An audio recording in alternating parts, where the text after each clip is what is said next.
नमस्कार दर्शकों, पंडित ज्योतिष चैनल में आप सभी का हार्दिक स्वागत है। आज मैं आपको कार्तिक मास में तुलसी माता की पूजा एवं इसका महत्व एवं पूजा विधि पूरा विस्तार से बताने जा रहा हूं। वीडियो पूरा अंत तक देखिए एवं वीडियो देखने से पहले आप हमारे चैनल को सब्सक्राइब कीजिए, वीडियो लाइक कीजिए। व्हाट्सएप, फेसबुक, इंस्टाग्राम एवं सभी प्रकार की सोशल नेटवर्किंग साइट्स पर हमारे वीडियो को अधिक से अधिक शेयर भी कीजिए और साथ ही सब्सक्राइब बटन के बराबर में जो बेल आइकन है उसको दबाकर ऑल नोटिफिकेशंस को ऑन कर लीजिए, जिससे कि सनातन धर्म से संबंधित सभी प्रकार की जानकारी एवं वीडियो आपको मुफ्त में एवं समय से प्राप्त हो सके। दर्शकों, कार्तिक मास में तुलसी जी की सेवा पूजा की क्या महिमा है, इस वीडियो के माध्यम से हम लोग सुनेंगे। यह मैं आपको स्कंद पुराण के अनुसार सुना रहा हूँ। ब्रह्मा जी नारद जी को बता रहे हैं। ब्रह्मा जी कहते हैं कि कार्तिक मास में जो विष्णु भक्त पुरुष प्रातःकाल स्नान करके पवित्र हो कोमल तुलसी दल से भगवान दामोदर की पूजा करता है, वह निश्चय ही मोक्ष प्राप्त कर लेता है। जो भक्ति से रहित वह यदि स्वर्ण आदि से भगवान की पूजा करे तो भी वे उसकी पूजा ग्रहण नहीं करते। सभी वर्णों के लिए भक्ति ही सबसे उत्कृष्ट मानी गई है। भक्तिहीन कर्म भगवान विष्णु को प्रसन्न करने वाला नहीं होता। यदि तुलसी के आधे पत्ते से भी प्रतिदिन भक्तिपूर्वक भगवान की पूजा की जाए तो भी वह स्वयं आकर दर्शन देते हैं। पूर्व काल में भक्त विष्णुदास भक्ति पूर्व तुलसी पूजन से शीघ्र ही विष्णु धाम को चला गया और राजा चोल उसकी तुलना में गौण हो गए। अब तुलसी का महात्म्य सुनो।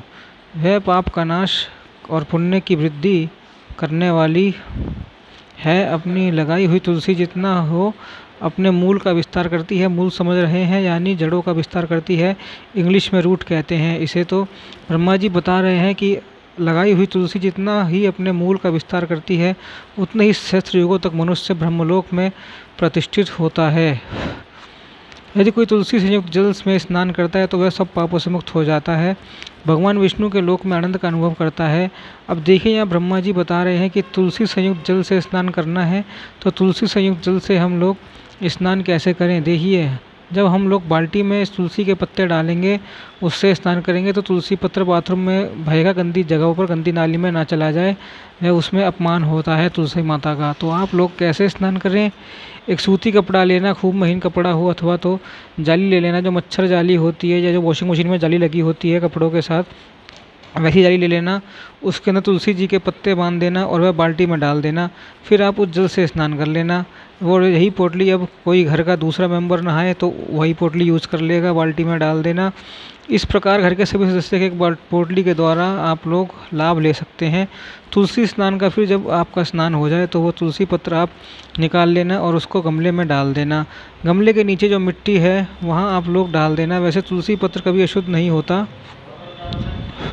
ये मैं आपको बता दूं। यदि आप उसका सेवन करना चाहें तो आप उसे धोकर खा भी सकते हैं, ठीक है। तुलसी पत्र कभी अशुद्ध नहीं होता, उल्टा जो उसको सेवन करते हैं तो उसे ग्रहण करते हैं वे लोग शुद्ध हो जाते हैं। तुलसी पत्र में ऐसी अद्भुत महिमा है कि आप भगवान को कैसा भी भोग लगाएं, भगवान नहीं खाते, लेकिन एक तुलसी पत्र डाल दें तो भगवान उसे ग्रहण करते हैं। मृतक पुरुष जितना भी बड़ा पापी हो, तुलसी का एक पत्ता भी आप लोग उसके मुँह में डाल दें तो उसकी भी सदगति हो जाती है। यही तुलसी पत्र की महिमा है। तुलसी पत्र कभी अशुद्ध नहीं होता, ठीक है। अब हम लोग उसे सुने। ब्रह्मा जी नारद जी को क्या बता रहे हैं। हे महामुने, जो लगाने के लिए तुलसी का संग्रह करता है और लगाकर तुलसी का वन तैयार कर देता है, वह उतने ही पाप मुक्त हो ब्रह्म भाव को प्राप्त होता है। जिसके घर में तुलसी का बगीचा विद्यमान है उसका वह घर तीर्थ के समान है। वहाँ यमराज के दूत नहीं जाते। तुलसी वन सब पापों को नष्ट करने वाला, पुण्य तथा अभिचिंतन करने वाला है। जो श्रेष्ठ मानव तुलसी का बगीचा लगाता है वह यमराज को नहीं देखते। जो मनुष्य तुलसी काष्ठ संयुक्त गंध धारण करता है, क्रियामाण पाप उसके शरीर का स्पर्श नहीं करते। देखिए, समझिए, इसको ब्रह्मा जी कह रहे हैं कि जो मनुष्य तुलसी का काष्ठ संयुक्त गंध धारण करता है, देखिए, सबसे पहले तो आप तुलसी की माला पहने और जो तुलसी की जो सूख जाती है लकड़ी डाली जो हम लोग पौधा लगाते हैं उसको घिसकर तिलक कीजिए, तो वह तुलसी का संयुक्त गंध माना गया है। इसको तो जो यह करते हैं, भगवान ब्रह्मा जी बता रहे हैं कि क्रीमा पाप उसके शरीर का स्पर्श नहीं करते। क्रीमाण पाप क्या होता है कि हम लोग क्रिया करते हैं तो हमारे से जो पाप हो जाता है उसको क्रियामाण पाप कहते हैं। मान लीजिए हम लोग चल रहे हैं, नीचे कई कीड़े मकोड़े चींटियाँ मर जाती हैं हमारे पैर से, छोटे मोटे जो पाप जाने अनजाने में होते हैं, जो हमारी क्रिया के द्वारा होता है उसे क्रियामण पाप कहते हैं, वह सब नष्ट हो जाता है केवल तुलसी जी का काष्ठ घस के तिलक करने से। कार्तिक मास में कंठ में तुलसी धारण करने से ब्रह्मा जी आगे बता रहे हैं, जहाँ तुलसी वन की छाया होती है वहाँ पितरों की तृप्ति के लिए श्राद्ध करना चाहिए। जिसके मुख में, कान में और मस्तक पर तुलसी का पत्ता दिखाई देता है, उसके ऊपर यमराज भी दृष्टि नहीं डाल सकते। फिर दूतों की क्या बात ही क्या है। तो यही बात हुई। ब्रह्मा जी बता रहे हैं कि आप लोग खूब तुलसी जी की सेवा करें, तुलसी कंठ में धारण करें, तुलसी जी का तिलक करें। जो प्रतिदिन आदरपूर्वक तुलसी की महिमा सुनता है वह सब पापों से मुक्त हो ब्रह्मलोक को जाता है। पूर्व काल की बात है, कमी शमीर देश में हरि, मेधा और सुमेधा नाम के दो ब्राह्मण थे जो भगवान विष्णु के भक्ति में संलग्न रहते थे। उनके हृदय में संपूर्ण प्राणियों के प्रति दया थी और वे तत्वों का यथार्थ मर्म समझने वाले थे। किसी समय में दोनों ब्राह्मण तीर्थ यात्रा के लिए चले जाते थे। किसी किसी दुर्गम वन में वे परिश्रम से व्याकुल हो गए।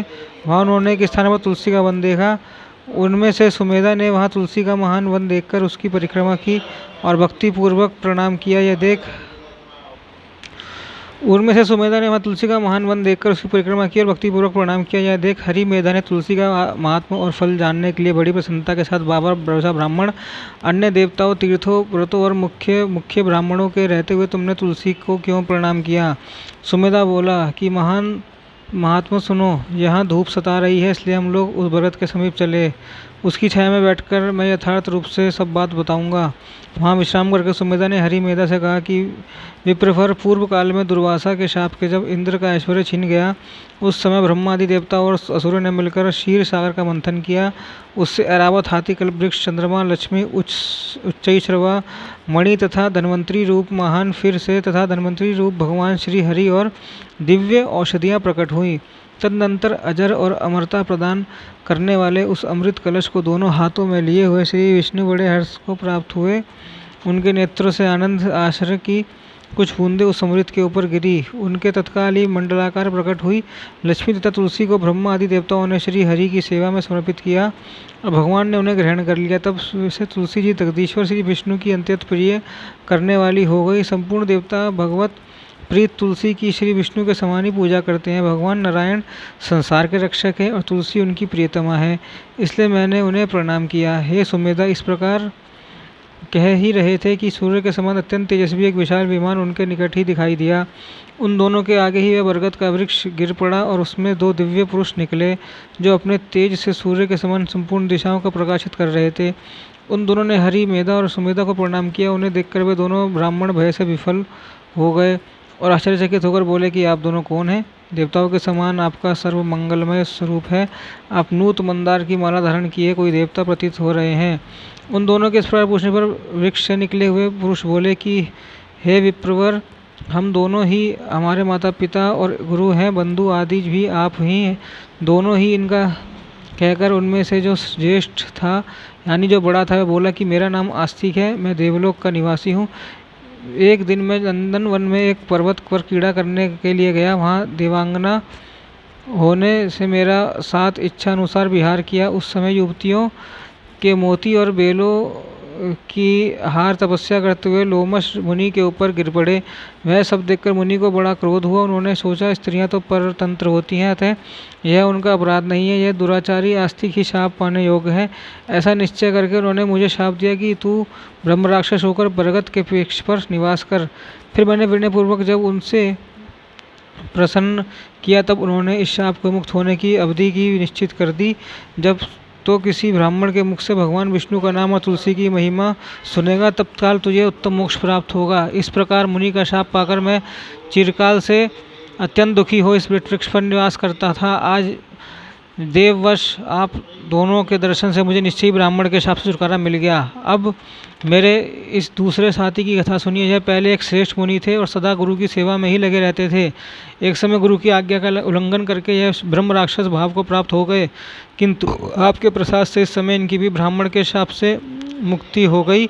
आप दोनों ने तीर्थ यात्रा का फल तो यही साध लिया। ऐसा कहकर वे दोनों उन श्रेष्ठ ब्राह्मणों को बाबर प्रणाम करके उनकी आज्ञा लिए प्रसन्नतापूर्वक दिव्य धाम को गए। तत्पश्चात वे दोनों श्रेष्ठ मुनि परस्पर पुण्य में तुलसी की प्रशंसा करते हुए तीर्थ यात्रा के लिए चल दिए। इसलिए भगवान विष्णु को प्रसन्नता देने वाले इस कार्तिक मास में तुलसी की पूजा अवश्य करनी चाहिए। और भी हमारे पुराणों में, पद्म पुराण आदि में बहुत सारा वर्णन किया गया है कि कार्तिक मास में तुलसी जी की पूजा और उनकी सेवा करनी चाहिए। लेकिन द्वादशी को तुलसी पत्र ना तोड़ें, रविवार को ना तोड़ें, अमावस को ना तोड़ें, पूर्णिमा को ना तोड़ें। इन दिनों में तुलसी पत्र तोड़ने से हमको बचना चाहिए। आप नित्य तुलसी जी की सेवा करें, उनकी पूजा करें, रात्रि को उनके निकट दीप दान करें, आकाश दिखे इस प्रकार से दीप दान करें। तुलसी जी के आसपास किस तेल का दीपक हम जला जाएं कि तिल के तेल का आप लोग जी को जलाएं। और पूर्णिमा हो आ जाए तो उससे कार्तिक मास शुरू होता है। वह पूर्णिमा से लेकर कार्तिक मास खत्म होने वाली पूर्णिमा तक दीप दान आप लोग नियम ज़रूर करें। कार्तिक मास में इतना सा भी आपने नियम ले लिया तो आपका कल्याण होने में से कोई नहीं रोक सकता। फिर भी आपको कुछ पूछना हो इस विषय में तो आप लोग कमेंट में पूछिए। और बाकी मिलते हैं अगली वीडियो में। तब तक के लिए हमारे चैनल को सब्सक्राइब कीजिए, वीडियो को वायरल कीजिए। ओम नमो नारायणाय, ओम नमो भगवते वासुदेवाय।